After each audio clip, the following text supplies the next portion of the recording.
Hello, and welcome back to Tangents on Cracked Spines. I appreciate it. And if you're new, I'd suggest going back about 4 episodes to hear this story from the beginning. As always, listener discretion is advised, as there are adult themes. They may be classics, but that doesn't mean that they're appropriate for all ages. We are currently reading H.G. Wells' The Invisible Man, and we last left off with the Invisible Man being found out, as well as being charged with robbing the vicarage, and during the arrest, he just strips down and takes off through the middle of town. And of course, nobody can see him. And we still do not know the man's name. 8 episodes in, we don't know his name, and he's been arrested. How do you arrest someone and not know their name? Well, they attempted to arrest him. Alrighty. And we begin Chapter 9. Mr. Thomas Marvel.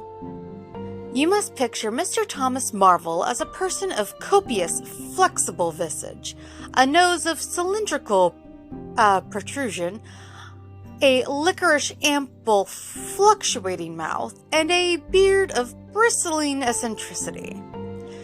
His figure inclined to embonpoint, his short limbs accentuated his inclination.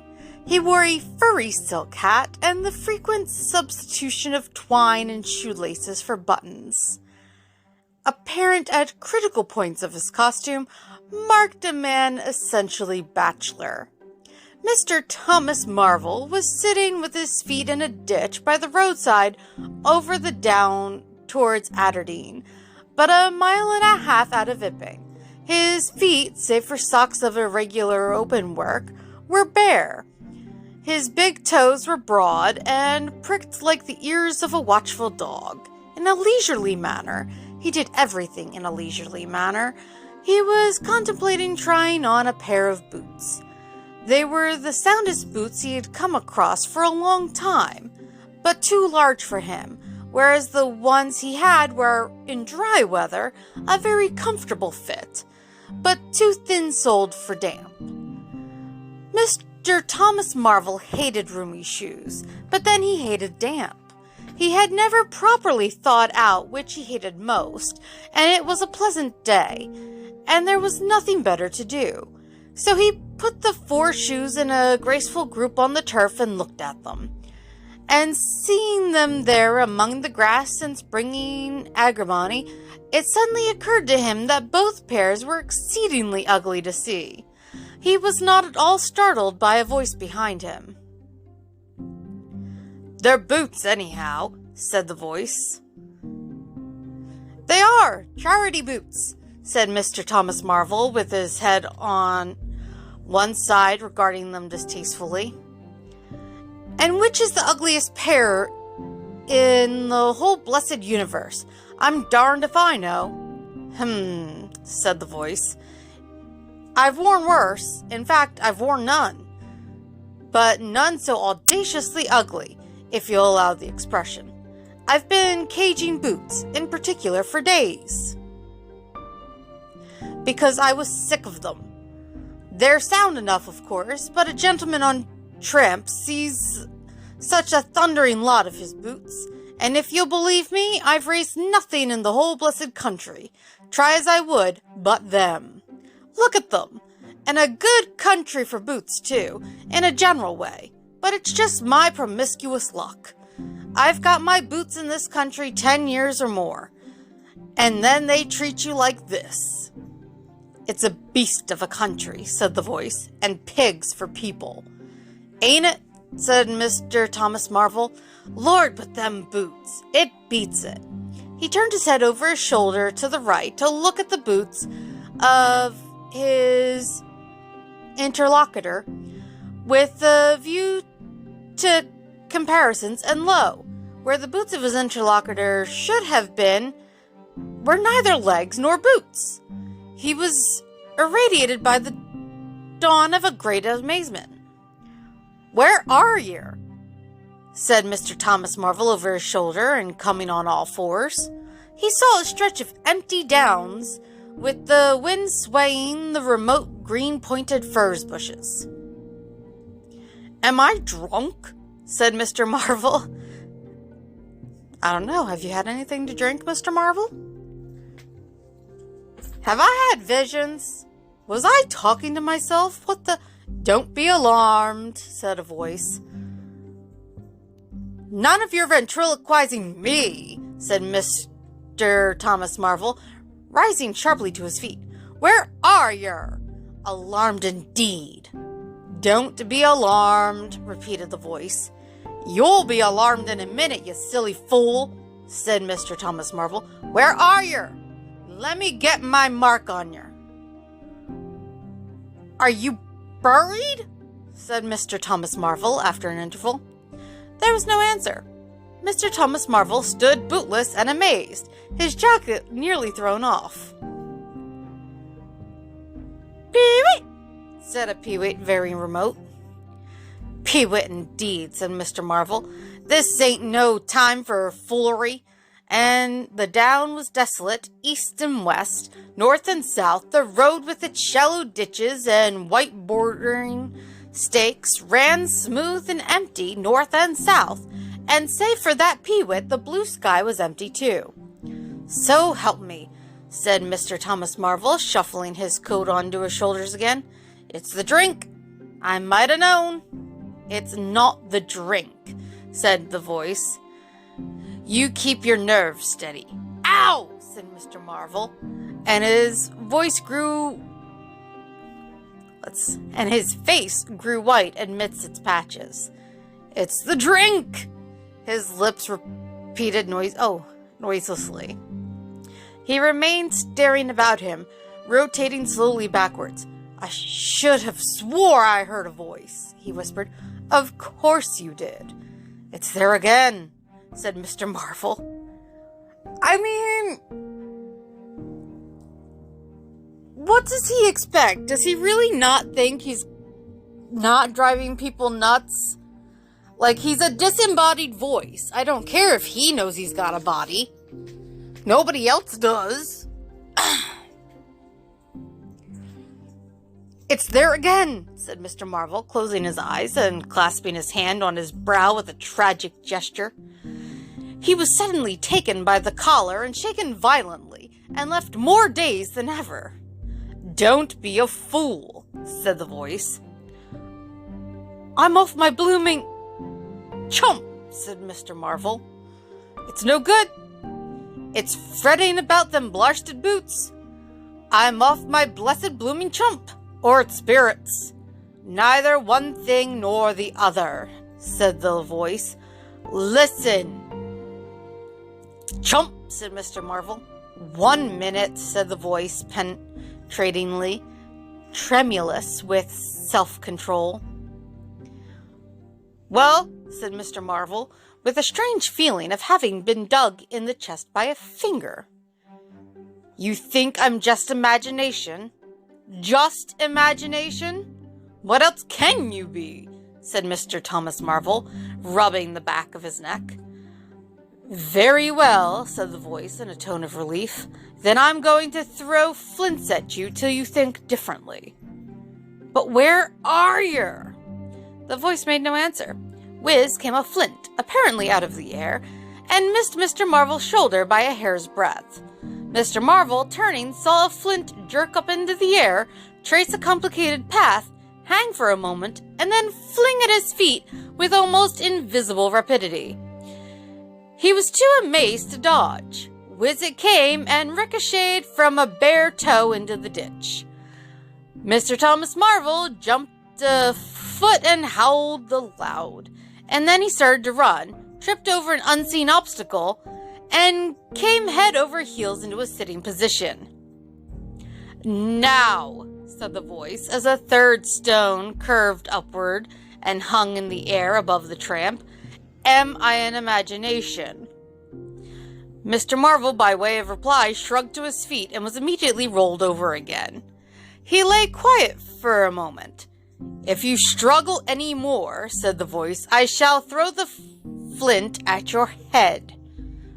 It's a fair do, said Mr. Thomas Marvel, sitting up, taking his wounded toe in hand and fixing his eye on the third missile. I don't understand it. Stones flinging themselves. Stones talking. Put yourself down. Rot away. I'm done. I mean, that's a fair response to this situation. The third flint fell. It's very simple, said the voice. I'm an invisible man. Tell us something I don't know, said Mr. Marvel, gasping with pain. Where have you hid? How you do it? I don't know. I'm beat. That's all, said the voice. I'm invisible. That's what I want you to understand. Anyone could see that. Uh-huh. Or not see that, rather? There is no need for you to be so confounded impatient, mister. Now, then, give us a notion. How are you hid? I'm invisible. That's the great point. And what I want you to understand is this. But whereabouts? Interrupted Mr. Marvel. Here, 6 yards in front of you. Oh, come on. I ain't blind. You'll be telling me next you're just thin air. I'm not one of your ignorant tramps. Yes, I am thin air. You're looking through me. What? Ain't there any stuff to you? Voxet, what is it? Jabber? Is that it? I am just a human being. Solid, needing food and drink, needing covering too. But I'm invisible. You see? Invisible. Simple idea. Invisible. He's getting exasperated, but it's plenty hard to wrap your head around talking to thin air and it being a living, breathing, invisible human. What, real like? Yes, real. Let's have a hand of you, said Marvel. If you are real, it won't be so darn out of the way then Lord, he said, how you made me jump, gripping me like that. I mean, he did ask, to have a hand up. He felt the hand that had closed round his wrist with his disengaged fingers, and his fingers went tremulously up the arm, patted a muscular chest, and explored a bearded face. Marvel's face was astonishment. I'm dashed, he said, if this don't beat cockfighting. Most remarkable. And there I can see a rabbit clean through you half a mile away. Not a bit of you visible except... He scrutinized the apparently empty space keenly. You haven't been eating bread and cheese? He asked, holding the invisible arm. You're quite right. It's not quite assimilated into the system. Ah, said Mr. Marvel. Sort of ghostly, though.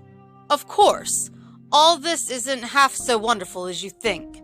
It's quite wonderful enough for my modest wants, said Mr. Thomas Marvel. How'd you ever manage it? How the deuce is it done? It's too long a story. And besides, I tell you, the whole business fairly beats me, said Mr. Marvel. What I want to say at present is this. I need help. I have come to that. I came upon you suddenly. I was wondering, mad with rage, naked, impotent, I could have murdered, and I saw you, Lord, said Mr. Marvel. I came up behind you, hesitated, went on. Mr. Marvel's expression was eloquent, then stopped. Here, I said, 'tis an outcast like myself. This is the man for me. So I turned back and came to you, and Lord, said Mr. Marvel, but I'm all in a tizzy. May I ask, how is it? And what you may be requiring in the way of help? Invisible. I want you to help me get clothes and shelter, and then with other things. I've left them long enough. If you won't, well, but you will, must. Look here, said Mr. Marvel. I'm too flabbergasted. Don't knock me about any more, and leave me go. I must get steady a bit, and you've pretty near broken my toe. It's also unreasonable.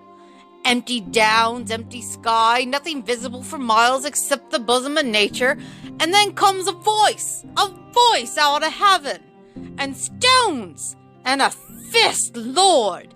Pull yourself together, said the voice, for you have to do the job I've chosen for you. And why the hell's he gotta do that? You're invisible and he's a tramp. Doesn't mean that he's your servant. Mr. Marvel blew out his cheeks and his eyes were round. I've chosen you, said the voice. You are the only man, except some of those fools down there, who knows there is such a thing as an invisible man. You have to be my helper. Help me, and I will do great things for you. An invisible man is a man of power. He stopped for a moment to sneeze violently. But if you betray me, he said, if you fail to do as I direct you. He paused and tapped Mr. Marvel's shoulder smartly. Mr. Marvel gave a yelp of terror at the touch. I don't want to betray you, said Mr. Marvel, edging away from the direction of the fingers. Don't you go a-thinking that. Whatever you do, all I want to do is help you. Just tell me what I gotta do. Lord, whatever you want done, that I'm most willing to do. Chapter 10. Mr. Marvel's Visit to Ipping. After the first gusty panic had spent itself, Ipping became argumentative. Skepticism suddenly reared its head. Rather nervous skepticism, not at all assured of its back, but skepticism nevertheless. It is so much easier not to believe an invisible man, and those who had actually seen him dissolve into air, or felt the strength of his arm, could be counted on the fingers of two hands. And of these witnesses, Mr. Wadgers was presently missing, having retired impregnably behind the bolts and bars of his own house, and Jaffers was lying stunned in the parlor of the Coach and Horses. Great and strange ideas transcending experience often have less effect upon men and women than smaller, more tangible considerations. Ipping was gay with bunting, and everybody was in gala dress. Whit Monday had been looked forward to for a month or more. By the afternoon, even those who believed in the unseen were beginning to resume their little amusements in a tentative fashion, on the supposition that he had quite gone away, and with the skeptics he was already a jest. But people, skeptics and believers alike, were remarkably social all that day. Hazeman's Meadow was gay with a tent in which Mrs. Bunting and other ladies were preparing tea, while without the Sunday school children ran races and played games under the noisy guidance of the curate and Mrs. Cuss and Sackbutt. All right. No doubt there was a slight uneasiness in the air, but people, for the most part, had the sense to conceal whatever imaginative qualms they experienced. On the village green, an inclined string, rope, down which, clinging the while to a pulley swung handle, one could be hurled violently against a sack at the other end. Come in for considerable favor among the adolescents, as also did the swings and the coconut shies. Alrighty. Whee! Thump! There was also promenading, and a steam organ attached to a small roundabout filled the air with a pungent flavor of oil and with equally pungent music. Members of the club, who had attended church in the morning, were splendid in badges of pink and green, and some of the gayer-minded had also adorned their bowler hats with brilliant-colored favors of ribbon. Old Fletchers, whose conceptions of holiday-making were severe, were visible through the jasmine about his window or through the open door, whichever way you chose to look, poised delicately on a plank supported on 2 chairs and whitewashing the ceiling of his front room. About 4 o'clock, a stranger entered the village from the direction of the downs. He was a short, stout person in an extraordinarily shabby top hat, and he appeared to be very much out of breath. His cheeks were alternately limp and tightly puffed. His mottled face was apprehensive, and he moved with a sort of reluctant alacrity. He turned the corner of the church and directed his way to the coach and horses. Among others, old Fletcher remembers seeing him, and indeed the old gentleman was so struck by his peculiar agitation that he inadvertently allowed a quantity of whitewash to run down the brush onto the sleeve of his coat while regarding him. This stranger, to the perceptions of the proprietor of the coconut shy, appeared to be talking to himself, and Mr. Huckster remarked the same thing. I mean, a nutty tramp wouldn't be surprising, but he stopped at the foot of the coach and horse's steps, and, according to Mr. Huckster, appeared to undergo a severe internal struggle before he could induce himself to enter the house. Finally, he marched up the steps and was seen by Mr. Huckster to turn to the left and open the door of the parlor. Mr. Huckster heard voices from within the room and from the bar praising the man of his error.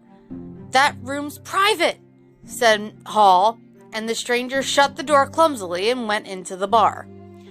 In the course of a few minutes he reappeared, wiping his lips with the back of his hand with an air of quiet satisfaction that somehow impressed Mr. Huckster as assumed. He stood looking about him for some moments, and then Mr. Huckster saw him walk in an oddly furtive manner towards the gates of the yard, upon which the parlor window opened. The stranger, after some hesitation, leant against one of the gate posts, produced a short clay pipe, and prepared to fill it. His fingers trembled while doing so. He lit it clumsily, and folding his arms, began to smoke in a languid attitude. An attitude which his occasional glances up the yard altogether belied. All this Mr. Huckster saw over the canisters of the tobacco window, and the singularity of the man's behavior prompted him to maintain his observation. Presently, the stranger stood up abruptly and put his pipe in his pocket. Then he vanished into the yard. Forthwith, Mr. Huckster, conceiving he was witness of some petty larceny, leapt around his counter and ran out into the road to intercept the thief. As he did so, Mr. Marvel reappeared, his hat askew, a big bundle in the blue tablecloth in one hand, and 3 books tied together, as it proved afterwards with the vicar's braces, in the other. Directly he saw Huckster, he gave a sort of gasp, and turning sharply to the left, began to run. "Stop, thief!" cried Huckster, and set off after him. Mr. Huckster's sensations were vivid but brief. He saw the man just before him and spurting briskly for the church corner and the hill road. He saw the village flags and festivities beyond, and a face or so turned towards him. He bawled, "Stop!" again. He had hardly gone 10 strides before his shin was caught in some mysterious fashion, and he was no longer running, but flying with inconceivable rapidity through the air. He saw the ground suddenly close to his face. The world seemed to splash into a million whirling specks of light, and subsequent proceedings interested him no more.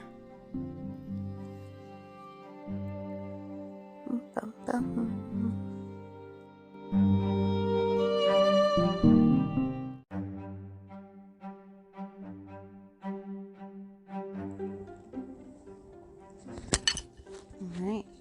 Chapter 11. In the Coach and Horses. Now, in order clearly to understand what had happened in the inn, it is necessary to go back to the moment when Mr. Marvel first came into view of Mr. Huckster's window. At that precise moment, Mr. Cuss and Mr. Bunting were in the parlor.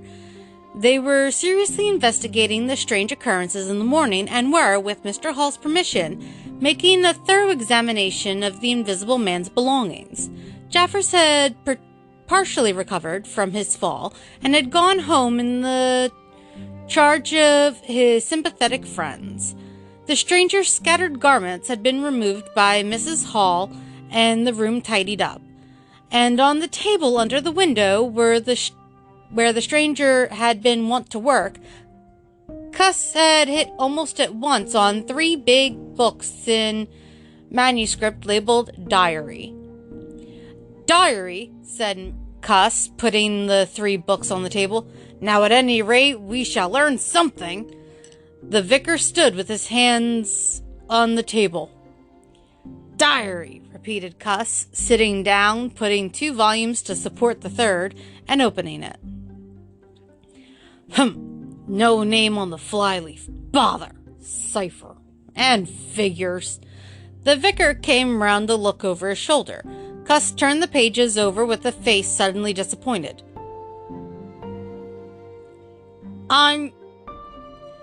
Dear me, it's all cipher. Bunting. There are no diagrams? Asked Mr. Bunting. No illustrations? Throwing light? See for yourself, said Mr. Cuss. Some of it's mathematical and some of it's Russian or some such language, judged by the characters.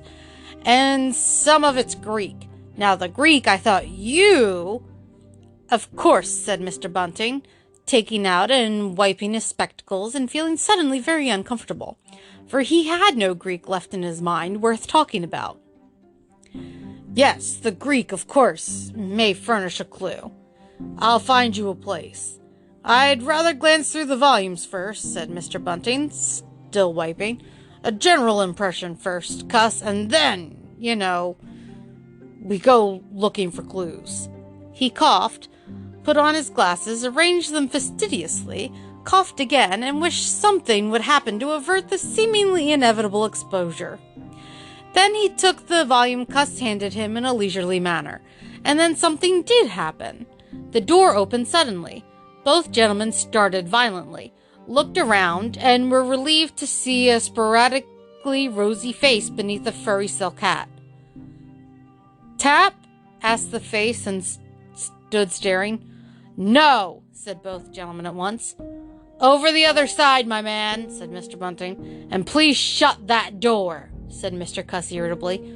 All right, said the intruder, as it seemed in a low voice curiously different from the huskiness of its first inquiry. Right you are, said the intruder in the first voice. Stand clear! And he vanished and closed the door. A sailor, I should judge, said Mr. Bunting. Amusing fellows they are. Stand clear, indeed, a nautical term, referring to his getting back out of the room, I suppose. I dare say so, said Cuss. My nerves are all loose today. It quite made me jump, the door opening like that. Mr. Bunting smiled as if he had not jumped. And now, he said with a sigh, these books. 1 minute, said Cuss, and went and locked the door. Now I think we're safe from interruption. Someone sniffed as he did so. One thing is indisputable, said Bunting, drawing up a chair next to that of Cuss. There certainly have been very strange things happening in Nipping during the last few days. Very strange. I cannot, of course, believe in this absurd invisibility story. It's incredible, said Cuss. Incredible. But the fact remains that I certainly saw right down his sleeve. But did you? Are you sure? Suppose a mirror, for instance. Hallucinations are so easily produced. I don't know if you have ever seen a really good conjurer. I won't argue again, said Cuss. We've thrashed that out, Bunting. And just now there's these books. Ah! Here's some of what I take to be Greek. Greek letters, certainly. He pointed to the middle of the page. Mr. Bunting flushed slightly and brought his face nearer, apparently finding some difficulty with his glasses. Suddenly he became aware of a strange feeling at the nape of his neck. He tried to raise his head and encountered an immovable resistance. The feeling was a curious pressure, the grip of a heavy, firm hand, and it bore his chin irresistibly to the table. "Don't move, little men," whispered a voice, "or I'll brain you both." He looked into the face of Cuss close to his own, and each saw a horrified reflection of his own sickly astonishment. "I'm sorry to handle you roughly," said the voice, "but it's unavoidable." "Since when did you learn to pry into an investigator's private memoranda?" said the voice, and two chins struck the table simultaneously, and two sets of teeth rattled. "Since when did you learn to invade the private rooms of a man in misfortune?" And the concussion was repeated. "Where have they put my clothes?" "Listen," said the voice. "The windows are fastened, and I've taken the key out of the door. I'm a fairly strong man, and I have a poker handy, besides being invisible. There's not the slightest doubt that I could kill you both and get away quite easily if I wanted to. Do you understand?" "Very well. If I let you go, will you promise not to try any nonsense and do what I tell you?" The vicar and the doctor looked at one another, and the doctor pulled a face. "Yes," said Mr. Bunting, and the doctor repeated it. Then the pressure on the necks relaxed, and the doctor and the vicar sat up, both very red in the face, and wriggling their heads. "Please keep sitting where you are," said the invisible man. "Here's the poker, you see. When I came into this room," continued the invisible man, after presenting the poker to the tip of the nose of each of his visitors, "I did not expect to find it occupied, and I expected to find, in addition to my books of memoranda, an outfit of clothing. Where is it? No, don't rise. I can see it's gone.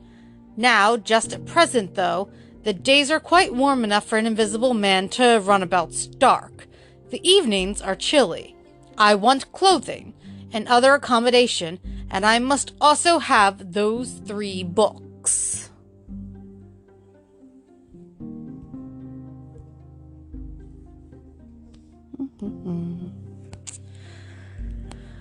Well, wouldn't that be an interesting thing? Because, I mean, think about it. Not only is he invisible, but he's invisible because he's stark naked.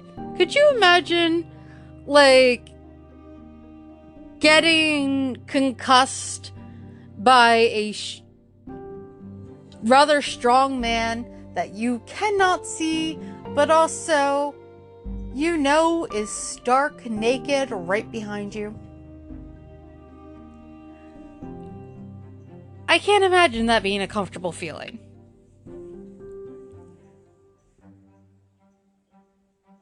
Chapter 12. The Invisible Man Loses His Temper. Doesn't he always? He has not been a sensible man this entire time. It is unavoidable that at this point the narrative should break off again, for a certain very painful reason that will presently be apparent. And while these things were going on in the parlor, and while Mr. Huckster was watching Mr. Marvel smoking his pipe against the gate, Not a dozen yards away were Mr. Hall and Teddy Henfrey discussing in a state of cloudy puzzlement the one ipping topic. Suddenly there came a violent thud against the door of the parlor, a sharp cry, and then silence. "Hello!" said Teddy Henfrey. "Hello!" from the tap. Mr. Hall took things in slowly but surely. "That ain't right," he said, and came round from behind the bar towards the parlor door. He and Teddy approached the door together with intent faces. Their eyes considered. "Summat wrong," said Hall, and Henfrey nodded agreement. Whiffs of an unpleasant chemical odor met them, and there was a muffled sound of conversation, very rapid and subdued. "You all right there?" asked Hall, rapping. The muttered conversation ceased abruptly. For a moment's silence, then the conversation was resumed in hissing whispers, then a sharp cry of, "No! No, you don't!" There came a sudden motion and the oversetting of a chair, a brief struggle, silence again. "What the deuce?" exclaimed Henfrey sotto voce. "You all right there?" asked Mr. Hall, sharply again. The vicar's voice answered with a curious jerking intonation. "Quite right. Please don't interrupt." "Odd," said Mr. Henfrey. "Odd," said Mr. Hall. "Says don't interrupt," said Henfrey. "I heard'n." "And a sniff," said Henfrey. They remained listening. The conversation was rapid and subdued. "I can't," said Mr. Bunting, his voice rising. "I tell you, sir, I will not." "What was that?" asked Henfrey. "Says he will not. Warn't speaking to us, was he?" "Disgraceful," said Mr. Bunting within. "Disgraceful," said Mr. Henfrey. "I heard it, distinct." "Who's that speaking now?" asked Henfrey. "Mr. Cuss, I suppose. Can you hear anything?" Silence. The sounds within indistinct and perplexing. "Sounds like throwing the tablecloth about," said Mr. Hall. Mrs. Hall appeared behind the bar. Hall made gestures of silence and invitation. This roused Mrs. Hall's wifely opposition. "What you're listening there for, Hall?" she asked. "Ain't you nothing better to do, busy day like this?" Hall tried to convey everything by grimaces and dumb show, but Mrs. Hall was obdurate. She raised her voice. So Hall and Henfrey, rather than crestfallen, tiptoed back to the bar, gesticulating to explain to her. At first she refused to see anything in what they had heard at all. Then she insisted on Hall keeping silence, while Henfrey told her his story. She was inclined to think the whole business nonsense. Perhaps they were just moving the furniture about. "I heard him say disgraceful, that I did," said Hall. "I heard that, Miss Hall," said Henfrey. "Like as not," began Mrs. Hall. "Shh," said Mr. Teddy Henfrey. "Didn't I hear the window?" "What window?" said Mrs. Hall. "Parlor window," said Henfrey. Everyone stood listening intently. Mrs. Hall's eyes, directed straight before her, saw without seeing the brilliant oblong of the inn door, the road white and vivid, and Huckster's shop front blistering in the June sun. Abruptly, Huckster's door opened and Huckster appeared, eyes staring with excitement, arms gesticulating. "Yep!" cried Huckster. "Stop, thief!" He ran obliquely across the oblong towards the yard gates and vanished. Simultaneously, came a tumult from the parlor, and a sound of windows being closed. Hall, Henfrey, and the human contents of the tap rushed out at once pell-mell into the street. They saw someone whisk round the corner towards the road, and Mr. Huckster executing a complicated leap in the air that ended on his face and shoulder. Down the street, people were standing astonished or running toward them. Mr. Huckster was stunned. Henfrey stopped to discover this, but Hall and two laborers from the tap rushed at once to the corner, shouting incoherent things, and saw Mr. Marvel vanishing by the corner of the church wall. They appeared to have jumped to the impossible conclusion that this was the Invisible Man suddenly become visible, and set off at once along the lane in pursuit. Yes, because he would have spent so long all wrapped up to be visible, being invisible, to suddenly turn visible. And not only that, be of a distinctly different stature than the hat and coat that you're used to seeing him in.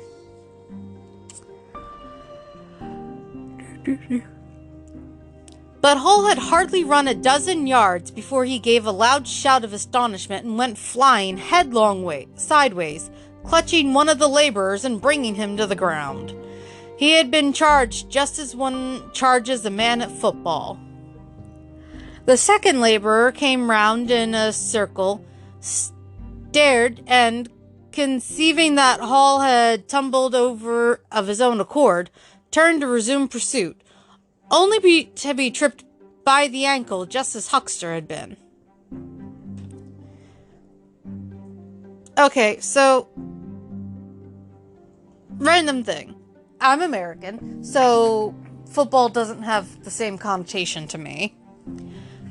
But this being British would be soccer, especially from, the 18-something or others.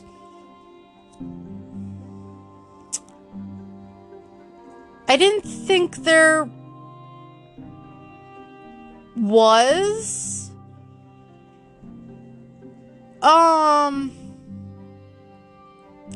tackling in soccer or footy, whatever. I don't watch any sports. I mostly know about football because American football, because people can't shut up about it around here, especially right now. But, again, didn't think there was tackling in soccer. But maybe I'm wrong.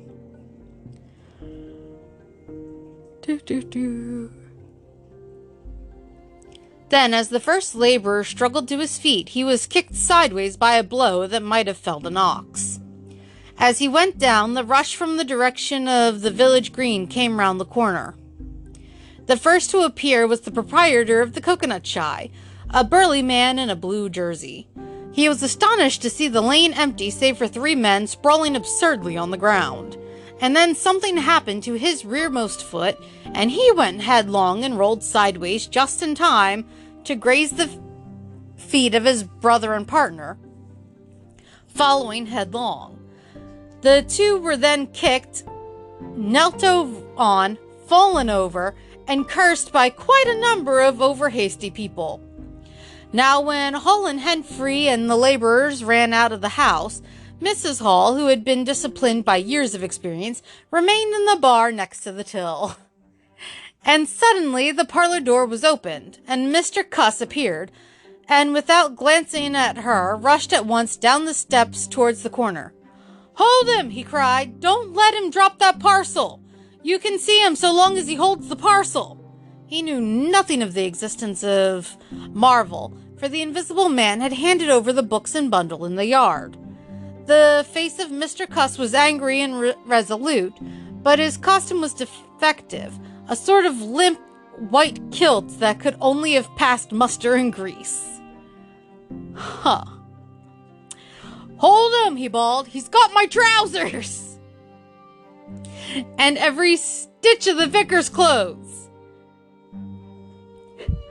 Tend to him in a minute," he cried to Henfrey as he passed the prostrate huckster, and coming round the corner to join the tumult, was promptly knocked off his feet into an indecorous sprawl.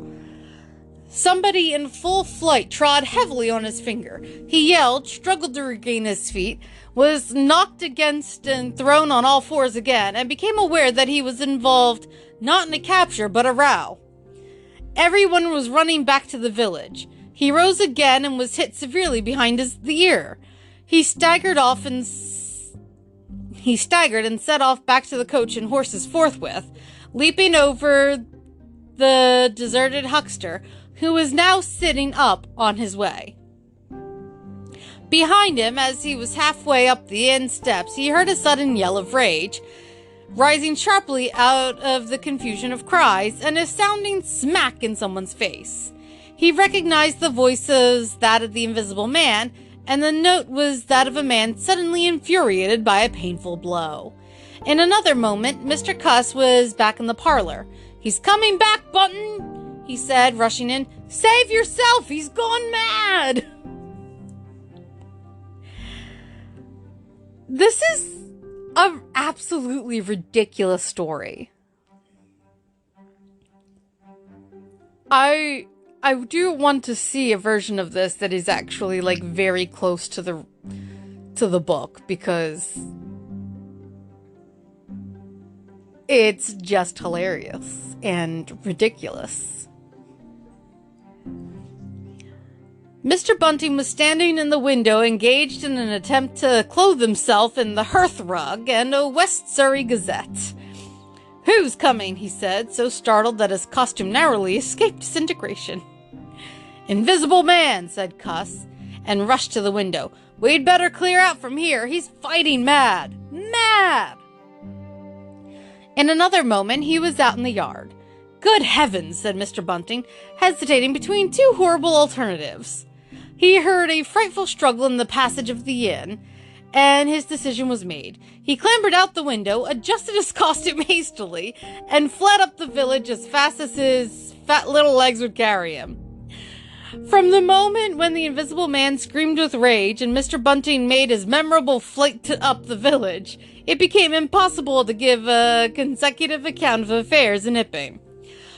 Possibly the Invisible Man's original intent was simply to cover Marvel's retreat with the clothes and books, but his temper, at no time very good, seems to have gone completely at some chance blow, and forthwith he set to smiting and overthrowing for the mere satisfaction of hurting. You must figure the street full of running figures, of door slamming and fights for hiding places, and you must figure the tumult suddenly striking on the unstable equilibrium of old Fletcher's planks and two chairs, with cataclysmal results. You must figure an appalled couple caught dismally in a swing, and then the whole tumultuous rush has passed, and the Iping street with its gauds and flags is deserted, save for the still raging, unseen, and littered with coconuts, overthrown canvas screens, and the scattered stock in trade of a sweet stuff stall. Everywhere there is a sound of closing shutters and shoving bolts, and the only visible humanity is an occasional flitting eye under a raised eyebrow in the corner of a window pane. The Invisible Man amused himself for a little while by breaking all the windows in the coach and horses. Now that's just terrible. Glass is expensive no matter what time it is, but incredibly so then. And then he thrust a street lamp through the parlor window of Mrs. Gribble. He has gone mad. There's absolutely no reason for any of this. I never liked our main character, and he really does nothing to redeem himself. Let's see. It must have been who cut the telegraph wire to Aberdeen, just beyond Higgins' cottage on the Aberdeen Road. And after that, as his peculiar qualities allowed, he passed out of human perceptions altogether, and he was neither heard, seen, nor felt in Iping anymore. He vanished absolutely. But it was the best part of 2 hours before any human being ventured out again into the desolation of Iping Street. No shit. Pardon my French. That's one way to have a Pentecostal Monday absolutely destroyed. It's a tiny town. For goodness sakes.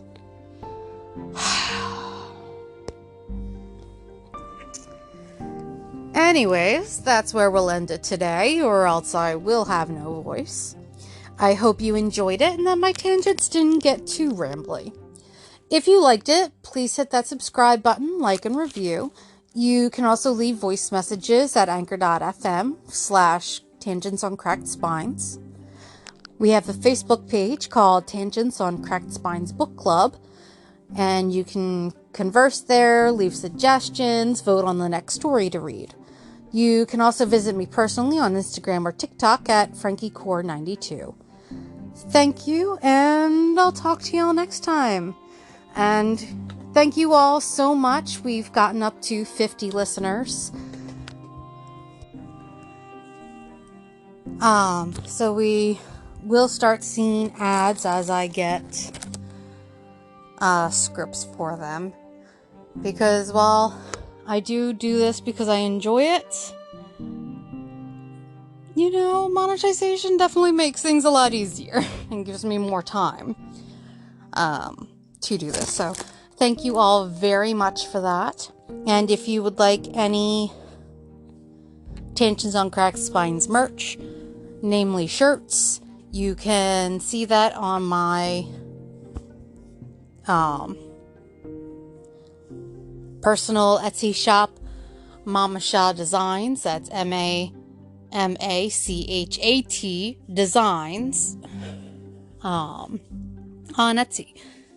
And I'll put the link in the description. Thank you so much, and we'll talk to you again.